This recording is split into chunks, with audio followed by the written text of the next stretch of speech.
Hello and welcome to World Talks here on TVP World. I'm your host Benjamin Lee, and please join me and my guests on this next interview. Nearly 200 agreements were signed at the Ukraine Recovery Conference in Gdańsk, reinforcing international support for Ukraine's reconstruction as Russia's war continues.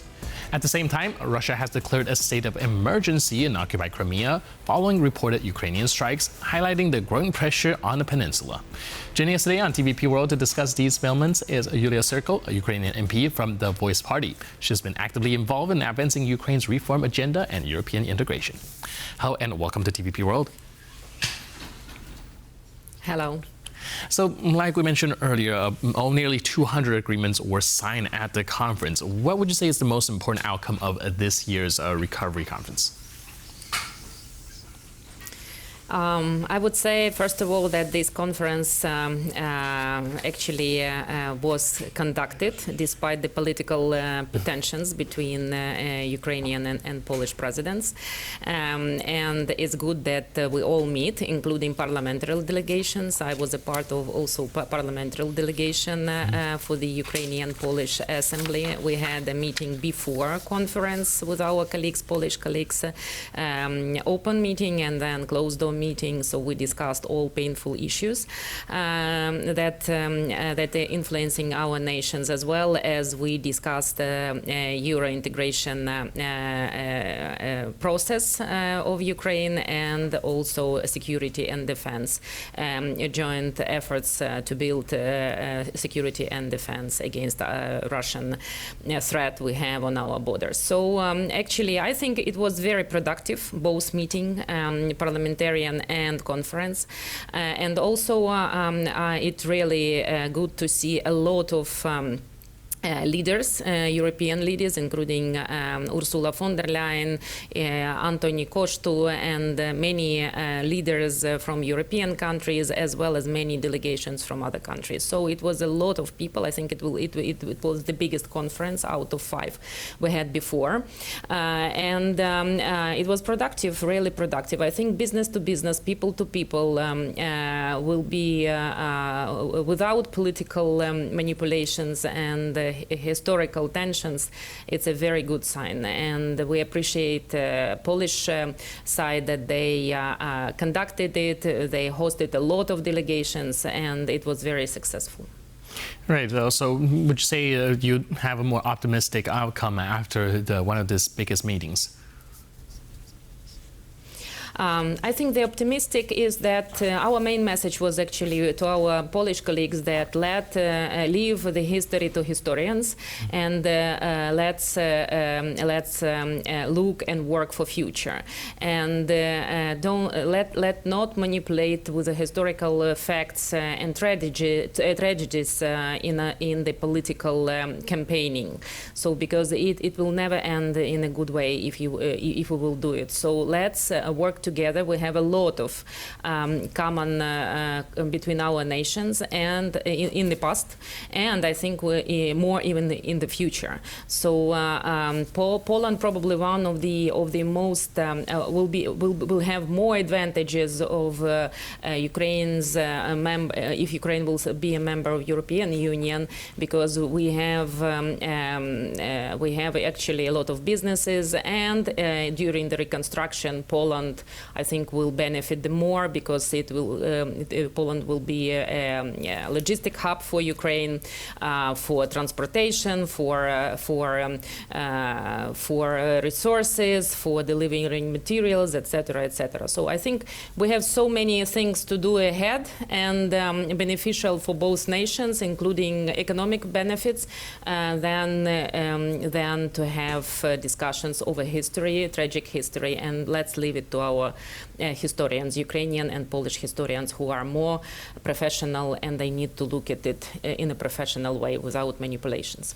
Right. I would actually like to ask you about your personal experience, since you've been in a conference taking part yourself as well. Also, from your perspective, how's the kind of atmosphere like between Polish and Ukrainian officials? I think it was very productive and warm, I would say, even warm, because, I mean, people understand that we cannot survive without each other. So, and that's, I think, the main, and the Ukraine's future in the European family future will be really beneficial for both Poland and Ukraine. Why? Because we will have a stronger voice on a geopolitical arena in European Union, and we can in one voice deliver messages to European Union, etc., etc. So I mean, there are so many things beneficial for both nations that everybody understands we need to put aside historical issues, and as I said, to leave it to the special commissions, which actually working special history commission between Ukrainian historians and Polish historians, and they can take care of it. Right, and it does seem like when it comes to dealing with practical stuff, be it Polish side, be it Ukrainian side, I think there is consensus to leave business to business and kind of historical grievances to historical grievances. Now, so going back to the actual business, nearly 200 agreements were signed in Gdańsk. What do you think is going to make the most impact, be it short-term or long-term? Anything that stood out to you?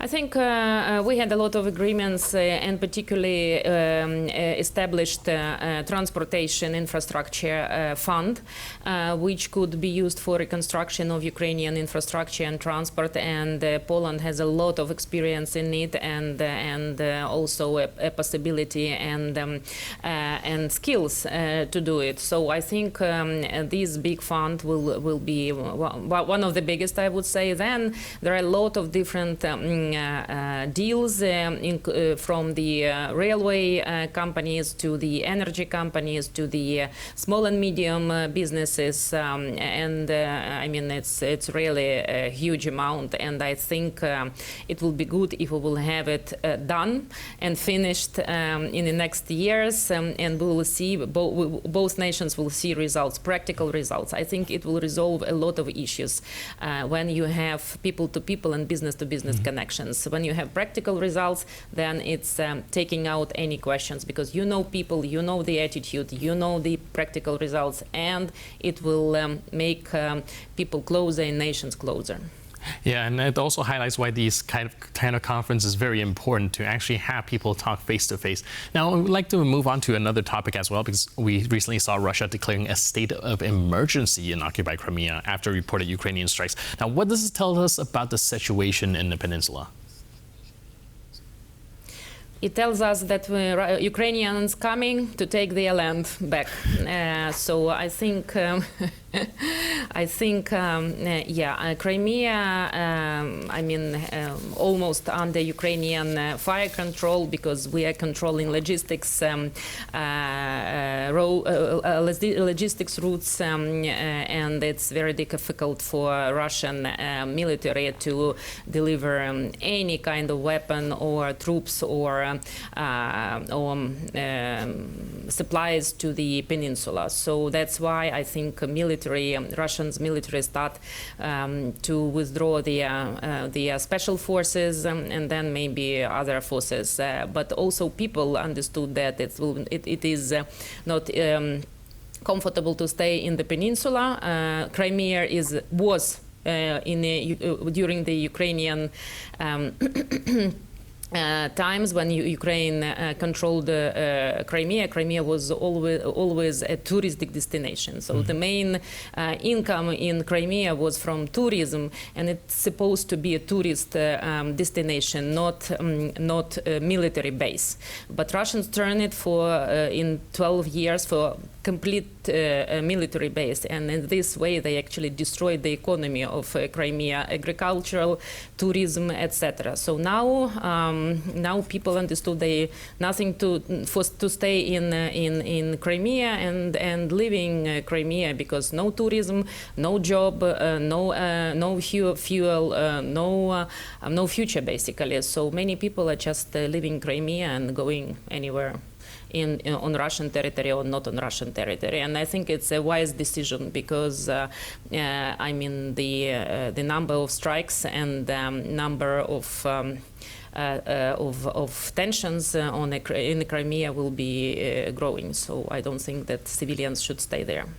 Right. And another interesting thing about the declaration, the emergency declaration, is the declaration in and of itself, seeing that Russia do have this kind of image that they always try to keep about how unbreakable they are, and this peninsula being one of Putin's crown jewels. Do you think that by issuing these sort of announcements, it's already having a moral impact when it comes to this war? I think it has an informational impact. As you remember, the war in Ukraine started from annexation of Crimea in 2014. And it is like a heart of dragon for Putin. So he sees the Crimea as a jewelry, as a heart of this war. So yes, I think it's informational and moral damage for Russian army as well for Putin himself, because he started this war from Crimea, and as we're saying in Ukraine, the war will end with the occupation of Crimea.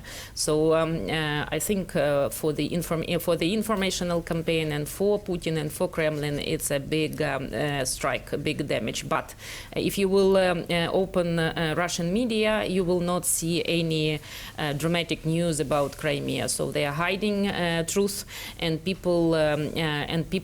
Russian people know it only from social media.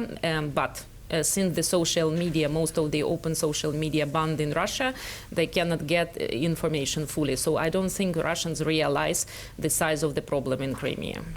Right. Of course, there's a lot of ticking time bombs when it comes to the Russian information sphere. We saw this situation in Crimea, and also recently a viral video of a Russian soldier kind of speaking out about the situation over there. Do you think eventually some of these information will break through and have an impact on the Russian society?